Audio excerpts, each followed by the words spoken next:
video as an Australian taxpayer of Aboriginal descent and Middle Eastern descent by way of my father. And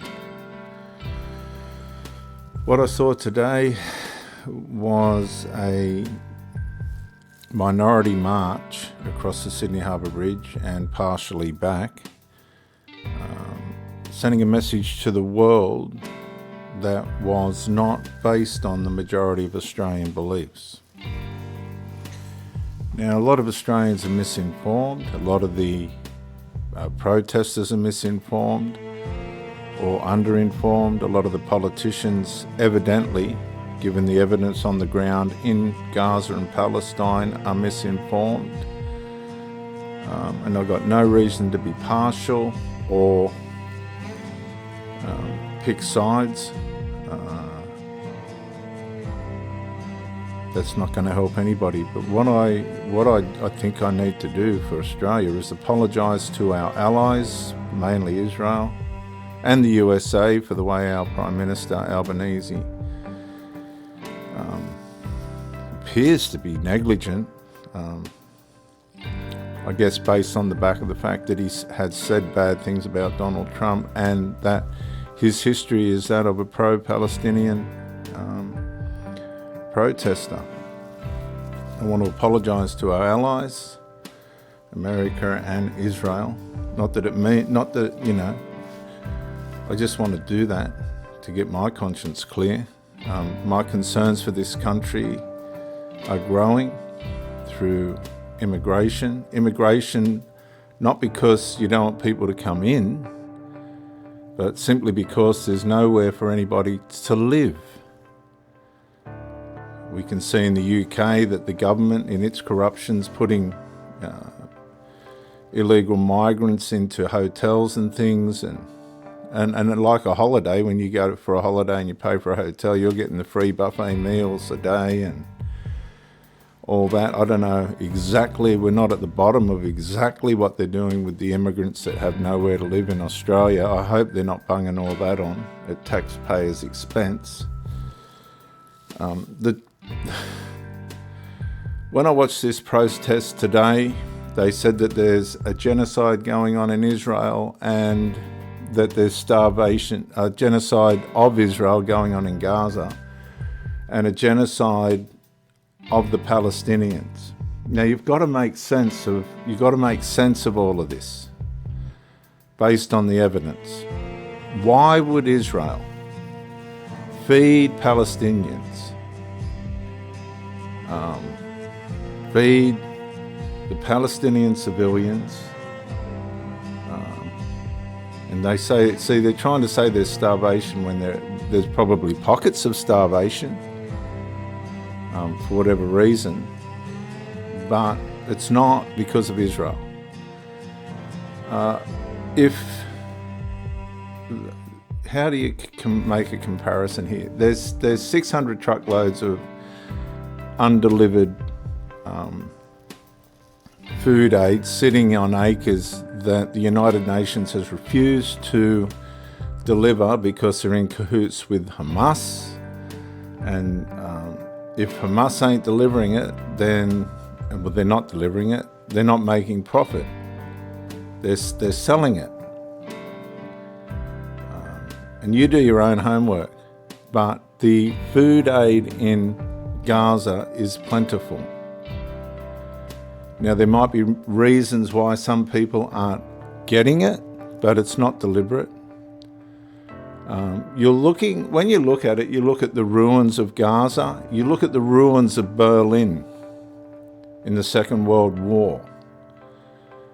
And it's a shadow, it's the same result of war. Now, there's big differences here between what the Allies, in their attempts and their success to stop World War II, did. They didn't feed the Nazis. They probably gave the prisoners of war the necessary foods that they needed. I'm sure there was war crimes in all of that as well. The civilian populations that were wiped out in the Second World War surpassed the efforts that Israel's gone to for the percentages of civilians lost in this war, and there's extreme, severe exaggerations and lies as to how many civilians have actually been killed, and any loss, and I'm not trying to make excuses or anything, but any loss is tragic. Now, should there be a war? Should there be a war? Did Israel start this war? Israel was living peacefully. They gave the Palestinian Gazan area, pristine coastline area, some of the best coastline in the Middle East. In 2005, they said, right, we're out. You have it. They even took the Jewish graves out, people in the graves out of Palestine, and gave them the state. Now, it wasn't a recognized state, but it was a recognized land with borders. They gave it to Palestine, it's Palestinians, and what did they do? They voted in Hamas. Now, in Australia, we had a Prime Minister once by the name of Gough Whitlam, and he wasn't doing his job. He didn't do a good job. So the Governor-General sacked the Whitlam government. The Governor-General stepped in and said, no, we're not going to have that government. Why? Why isn't somebody, right? And the Arab nations are starting, the Arab nations want Hamas out and the hostages saved, while these Western civilizations, in their misaligned, sympathetic compassion, are not challenging Hamas to release the hostages. They're saying it in words, but then they're justifying Hamas's actions by protesting against Israel, which encourages anti-Semitism. Now, I'm going to say this. The protest today, which far exceeded, almost doubled the amount that they expected. It's reported 90,000 people. Legitimizes Hamas. It legitimizes what Hamas has done. These governments that are saying they want a Palestine state, they're so out of touch and so uninformed. That happened in 2005. It just wasn't a recognized state, but it was a recognized land. They were given the land. The Jews gave them the land. They humbled themselves and retreated. And what did they do? They spent billions of Palestinian money and aid. And let me just say, it's all about money now. It's all about money. Let's just be honest. The aid groups, the corrupted ones, have made billions because it was just a refugee holding place. But the nations around them, because of the destructive indoctrination that was taught to these people, and that's what's sad, the genocidal, anti-Semitic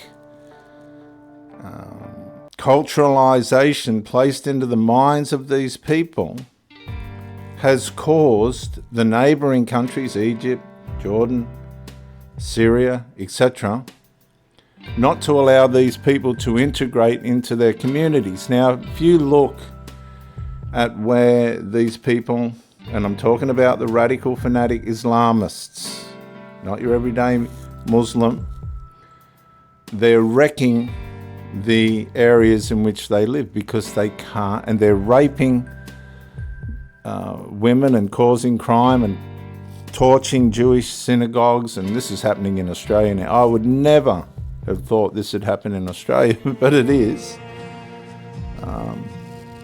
It's these minority groups that are spoiling it for the majority.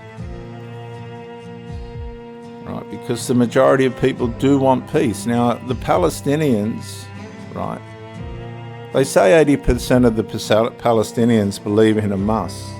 They want Hamas there, but I don't fully think that's true, because I've seen the footage of where the Palestinian people have had enough of Hamas, what they've done to their land, what they've done to the people. If you don't agree with Hamas and one of their terrorists is nearby, you get shot in the knee, or shot in the leg, or shot dead. It's as simple as that. A lot of these reports about the Israelis shooting people coming for food, some of that's possibly true, and I'm sure those people are going to be judged and punished. But the majority of it's the Hamas soldiers, because the Hamas soldiers don't want the Palestinians eating any food that is not supplied by them. Now, have you done your homework on that? There's so much food in Palestine, right? It's just a matter of the people getting access to it. Israel's not holding them back. Israel's not stopping anyone from delivering it. But there's footage of the trucks going in. It's like Mad Max, the movie, the Australian movie made by Mel Gibson, Mad Max. The trucks are covered in barbed wire and caged and everything, and they go through, they run people over before they get hijacked to try and deliver the food. And what's the cause of all this? Well, if Golf Whitlam could be sacked in Australia, why can't Hamas be sacked? I'll tell you why. I think the core problem is money. Billions and billions of dollars are being made out of the crisis in Palestine, and it's being made under the umbrella of humanitarian aid. These humanitarian aid organisations, UNRWA and all the rest of it, have made billions, and they want to continue to make billions. So if Palestine gets cleaned up, those billions of dollars will get lost. So the political and profit gains that are coming out of Palestine are too big for an easy resolve. And this is where Donald Trump may step in and go, well, I can see through this. He's got the wherewithal to do it, and the guts to turn around and say, no, hang on, we've had enough of this, and treat it like they did the Nazis. Now, when I say that doesn't mean that they're going to go for the Palestinian civilians, but the Palestinian civilians need to be moved out of the way, because Hamas are disguising themselves as Palestinian civilians and killing the IDF. And there's reports that the USA may be going in to Gaza. There you go. There are reports, I read a report that the USA may go into Gaza. It's such a complex situation, only in the sense that they're trying to keep the hostages alive. We saw a hostage being made to dig his own grave, and the film was sent to his family. He's starving. And on the other hand, you've got the Hamas terrorists boasting about all their food and they show them eating grapes and bananas and all the rest of it in the terror tunnels while this man's digging his grave. How would you like it if it was your brother or sister or somebody like that?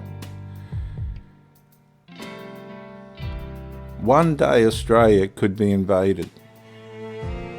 And I won't say by who, but it's highly likely you should know who. Let's not be stupid or ignorant. And we haven't got a defence force. We haven't. We haven't got a defence force big enough to stop the enemies that are watching us. And they're watching. Today sent a clear and decisive message to the world that Australia is ignorant. That Australia is completely ignorant. They don't do their homework. They don't do their study. They've just marched across the bridge uninformed and deceived without a full comprehensive understanding of the facts on the ground in Gaza. And if you do your homework and understand what's going on, you can pick whether your politicians are doing their job or not. And our politicians clearly aren't doing their job because they've got no idea what's going on over there. The reports are there's plenty of food, it's being distributed, but Hamas are disrupting the flow of it. That's why they don't want the IDF delivering it, because the IDF cut out Hamas. Hamas won't threaten the IDF because they'll get shot. So it must have done everything they can, and the UN, to disrupt the American and Israeli logistics of delivering aid. But let's make it clear, absolutely clear. If you do your homework, and I'm not going to show the footage on this because they'll copyright me. And I don't make money out of this, but they'll copyright it, and I'm sick and tired of YouTube and their bias and their lack of doing their fact checking and just breaking people to bits. They sent me something the other day and I just said it's a load of crap, you just don't know what you're on about. And it's true. So I apologise to Israel and the United States as our allies, as Australian allies, for the way you're being treated at the moment by our politicians, by our uninformed politicians, because there are plenty of informed ones. I've seen them on the TV standing there saying, like, this is a big mix-up, and actually getting the facts right. But today was a minority. It is of uninformed people who haven't done their full duty of care as to the facts on the ground. I think there was a great big ego stroke for these people. I think Pauline Hanson was right about Senator Marine Faruqi, who was up to a neck in it all today. I don't think she's got any interest in what's best for Australia. And I think I've got a right to say it because I'm a taxpayer and she's supposed to be representing Australians' best interest, and she's definitely not. And for Lydia Thorpe, I'm part Aboriginal, so I think you could straighten things up a bit as well, the way you approach things. I think the Aborigine people have been given, Koori or whatever you want to say, have been given more than enough from the colonists, and they're just not happy. It's up to each one of us to make a life for ourselves. Can't keep blaming everybody else for our bad choices and bad decisions. That's all it is. You've got more than enough funding and all the rest of it to choose to do and have a good life. And I've seen plenty of good Aboriginal people and bad Aboriginal people have sensible, proper lives. Which is another subject, isn't it? But as to this Palestinian thing, there's going to be a rise in domestic terrorism in Australia now because they've idolised Hamas. That's going to encourage the fanatics and radicals to come out of their closets and manifestly express how they feel. Anthony Albanese's messages fell on deaf ears, obviously, given that this is probably the largest Palestinian protest in the world at this stage, I would say, to the shame of Australia. But this is what migration does. This is what happens. Slowly but surely, if you know the Muslim doctrine, breed them out. They'll slowly but surely breed us out. I don't know if they'll beat the Chinese. They're all coming for this country. Don't be ignorant. But as far as our political situation is at the moment, it's probably the poorest I've ever seen it. And I'm not an expert on it, but you don't have to be real clued up to see that this country's in major trouble politically, and we need more people like Senator Cash, that's got passion and will stand up and say it how it is. I don't even know who she is, but I saw what she did with the Voice, the Welcome to Country, and again, as a part Aboriginal person. Do we really need to be doing that? I think we're making fools of ourselves doing that. We've been given more than enough, and there's still more than enough for the Aborigines to have. And it's the same in Palestine. People aren't doing their homework, they're uninformed, and they're putting themselves in positions of perceiving to be wise, but they're just fools. Today was a very foolish thing to do. It exalted Hamas. It showed sympathy for the Palestinian people. But I don't see how it's going to help, because it's going to encourage terrorism, not only by way of Hamas going, well, we're going to get a state for this, which they've already got and destroyed, a land, they destroyed it. But the big problem is it's going to be the micro incremental permissions for local and domestic terrorism to rise. And that's where this is all going to fall over. You watch the micro incremental domestic terrorism that's going to take place now in this country. And you can go, oh, you can't say it. Well, get out the popcorn. Get out the popcorn and watch what's about to take place, because that's really all that can come out of this. Besides the big ego stroking and everybody patting themselves on the back, you watch the domestic terrorism and uprise and disruption and everything else that's going to come from this in Australia, the UK, and wherever else these people are, because they've been given now the permission to carry it out. You might say, well, how? Well, just get out the popcorn and watch this space. I apologise for what happened in Australia today. I'm out.